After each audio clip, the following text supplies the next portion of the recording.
Bersyukur dan berbahagia bersama saya Elias Ricardus Ratu SPD.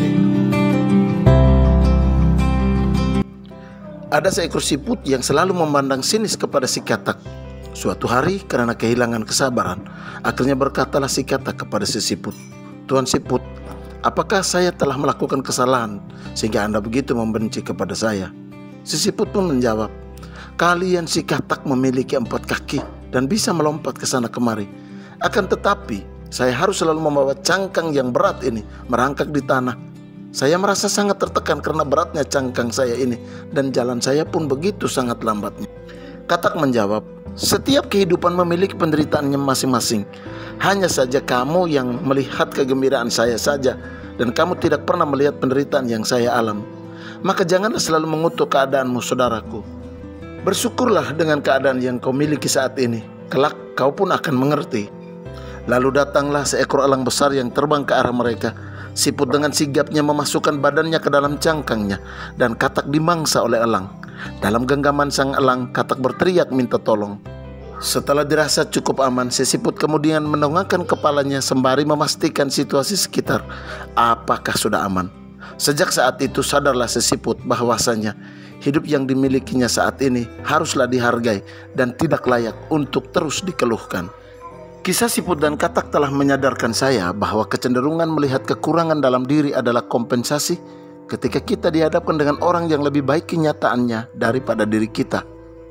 Padahal mungkin saja orang lain pun sedang mengagumi atau bahkan merasa iri hati ketika melihat kenyataan yang kita hadapi dengan begitu tenang, melampaui setiap kesulitan dan keterbatasan yang kita miliki dalam hidup.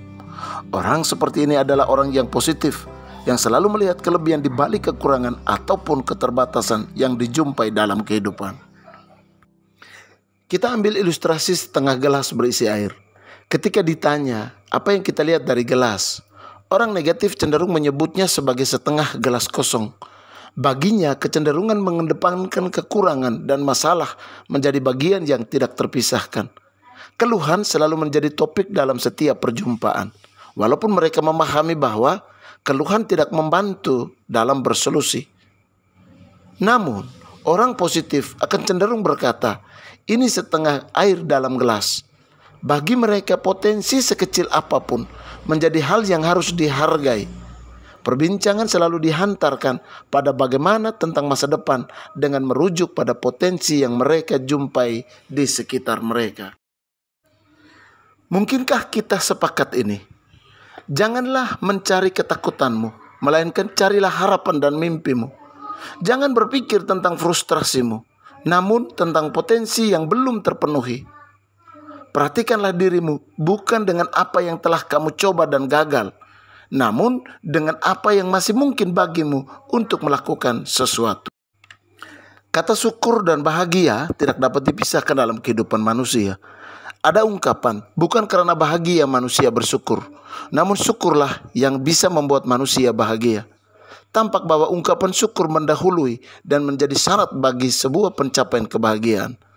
Orang yang selalu bersyukur dalam hidupnya akan tampak lebih bahagia dibandingkan dengan mereka yang selalu mengeluh dan menggerutu dalam hidupnya karena tidak mampu melihat setitik pun berkat yang telah diperolehnya dari Tuhan.